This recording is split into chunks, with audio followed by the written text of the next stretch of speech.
Fala galera, beleza? José Eduardo para mais um vídeo.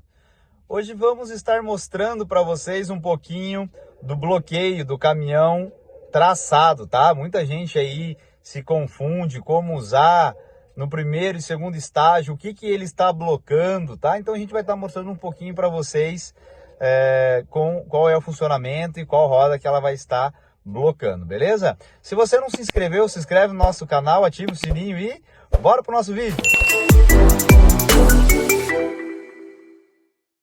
Galera, vamos lá pro nosso vídeo então. Aqui nós temos um interruptor desse caminhão, desse veículo, lembrando que ele é um veículo traçado, tá? Então nós temos duas opções de bloqueio. Então nós temos a primeira, lembrando que esses caminhões, todos os interruptores de bloqueio, ele tem uma trava de segurança, onde você precisa abaixar essa trava para você conseguir ter o movimento do interruptor, tá? Para voltar não precisa, você só volta, só empurra, normal. Para abaixar, você precisa da trava, ó. Então, o que acontece? O porquê que eu não tenho a trava no primeiro estágio e tenho a trava no segundo estágio? O nosso primeiro estágio, que é um caminhão traçado, vamos deixar isso bem frisado, é para o diferencial traseiro. Então, olhando aqui essa figura, vamos manter da seguinte forma. Esse aqui é o nosso eixo da frente e esse aqui é o nosso eixo de trás. Quando você deixa esse interruptor na primeira opção, nós estamos deixando o nosso eixo traseiro tracionando as duas rodas, tá? Então a gente fez uma ligação nesse interruptor. Então o primeiro estágio ele é liberado, onde você pode andar de maneira que você possa passar de 40 por hora e fazer curvas sem danificar o diferencial. Então você pode ligar, por isso que ele não tem a trava. A nossa segunda opção do bloqueio, ela precisa da trava, precisamos abaixar. Por quê? Porque aí sim nós blocamos ele de maneira todas as rodas. Então você não pode passar de 40 por hora para não danificar o seu diferencial e nem fazer curvas, porque senão acaba danificando o seu diferencial, tá? Então, quem tem um caminhão traçado e quiser andar com o primeiro estágio ligado, não tem problema. O segundo, somente para você sair de atoleiros, tá? Tem um vídeo muito bacana da General Motors, feito em 1937, que consegue explicar de maneira corretíssima e muito simples. Eu vou colocar para vocês aqui no vídeo aqui para vocês entenderem de melhor maneira, tá? Então aqui tá, ó, ao você apertar o interruptor, vão acender as luzes. Nesse caso aqui, ele está acendendo uma só, ele não está acendendo a outra. Então eu vou desligar e ligar a chave. Então aqui é o bloqueio simples e aqui o nosso transversal, tá? Gente, em primeiro momento, às vezes falando de bloqueio diferencial, vocês podem achar que é algo complicado, né? Não que ele seja algo tão simples. Mas esse vídeo que eu comentei com vocês, que a gente vai colocar aqui agora, vocês vão ver que bacana que é esse vídeo e o quão é simples esse diferencial, esse conjunto de engrenagens e o porquê que é tão importante, separado entre caixa satélite e caixa planetária, tá? Então vocês vão ver que bacana esse vídeo. Veja, foi feito em 1937, né? É uma peça tão antiga que muita gente acaba nem se perguntando, às vezes até pelo nome. Por que o nome se chama diferencial? Porque ele tem movimentos diferentes para cada roda.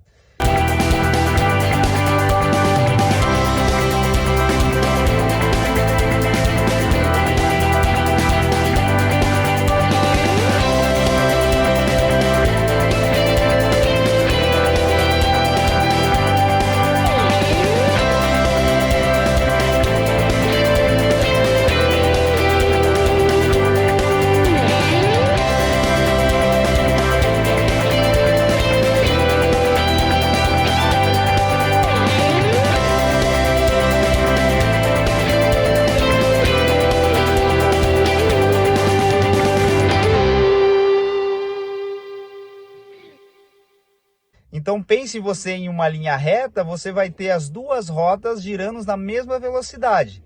E se você fizer uma curva para a esquerda ou para a direita, você vai ter uma roda girando mais ou menos do que a outra. Aí vem o nome diferencial. Então é algo tão antigo que a gente já nasce escutando que a gente acaba nem se perguntando algumas coisas básicas do diferencial. Mas esse vídeo veio para tirar essas dúvidas, ou até mesmo nem para tirar dúvida, mas sim para ensinar algo e para agregar algo a mais na vida de vocês. Beleza? Dá uma olhadinha nesse vídeo aí, olha que legal.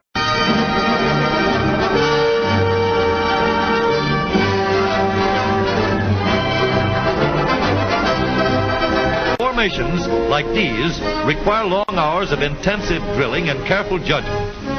When the troop goes around the corner, the riders on the outside of the turn have to adjust their speed to keep even with the riders on the inside. The man on the outside has to ride a lot farther and a lot faster in order to keep up with the parade. The outside wheels must spin faster than the wheels on the inside, because they have a greater distance to travel in the same length of time. When a wagon turns a corner, the wheels can travel at different speeds, because each one can turn freely on the axles. And in the early automobiles, the rear wheels turned separately, and only one wheel was connected to the engine. But when only one wheel was driven by the engine, it had to do all the work, and it couldn't get a good enough grip on the road to do its job properly. So the one-wheel drive was soon out of date. But if two wheels are locked on an axle so that they are not free to turn separately, one or the other has to slide. So engineers had to find a way to connect both rear wheels to the engine without sliding and slipping on turns. The device which makes this possible is a part of the rear axle. It is called the differential because it can drive the rear wheels at different speeds. The differential looks complicated, but once we understand its principle, it is amazingly simple. These two wheels are mounted on separate axles and supported by a frame so that they can revolve freely at different speeds. Let's fasten a spoke on the inner end of each axle, so that by turning the spokes, we can turn each wheel separately. With a bar or crosspiece, we can turn both wheels in the same direction at the same rate of speed. Let's get something to hold this bar in place so that it will press against the spokes. Notice that this support is not locked to the axle. It turns freely. Now, we can spin the wheels by rotating the support. This is fine, as long as both wheels are able to turn at the same speed. But let's see what happens when we go around the corner. With this arrangement, we cannot drive one wheel faster than the other. And if we stop one wheel, the other wheel won't budge. Let's put this bar on a pivot so that it can swing in either direction.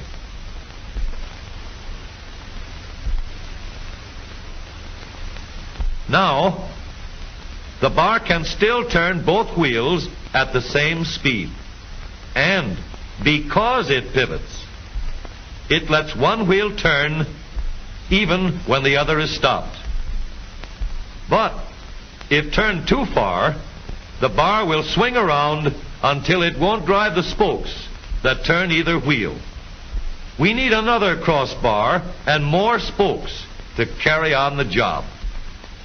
When we stop one wheel, the crossbars will continue to push the spokes of the free wheel around. As long as both wheels are free to turn, the bars do not swing on their pivot, and the wheels move at the same speed. Now we have the working principles of a differential. To adapt the model for use in an automobile, we will have to make a few changes. In order to reduce the jerky action caused by wide spaces between the spokes, we will put in more spokes. Further filling in the spaces between the spokes gives steadier, more continuous action. And changing the shape gives firm, constant contact. Now we can make the gears thicker and stronger. And we have differential gears. The edges are cut so that they will fit together more smoothly and silently. And another gear is added to share the work of driving the axles. The principle is the same.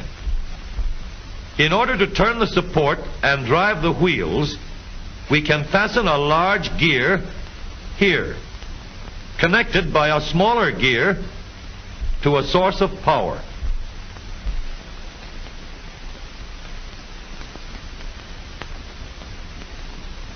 Notice that the power is connected to the differential at the center line. We can make our model more compact by moving the gears closer together. When we put our differential in an automobile, we have to leave room for the drive shaft, which carries the power from the engine. We may build the floor of the car above the drive shaft. But if we do, we won't have much room inside unless we make the top of the car high too. Of course, we could lower the floor and ceiling, but the drive shaft would be higher than the floor. This would have disadvantages. A shaft in the middle of the floor of an automobile would be inconvenient for passengers and would be awkward for carrying luggage. Today, engineers have found a way to make the car roomier and closer to the road without a clumsy shaft above the floor. The drive shaft from the engine to the differential is lowered out of the way, and the drive shaft is connected to the rear axle at the bottom.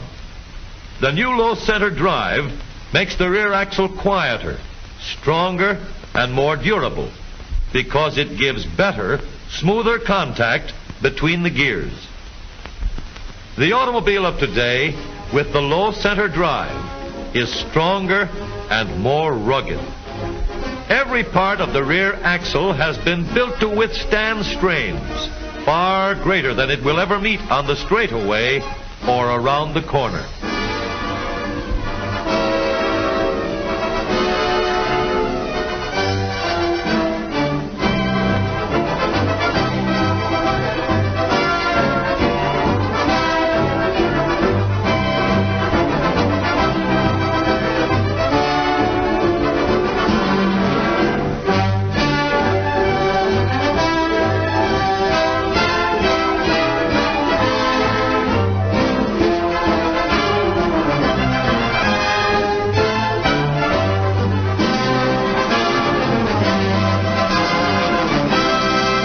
Bacana esse vídeo, né?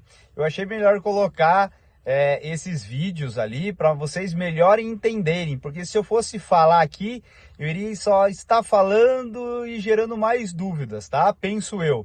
Então achei que dessa maneira iria ficar mais explicado. Beleza? Espero que vocês tenham gostado do vídeo. Um grande abraço e até o próximo!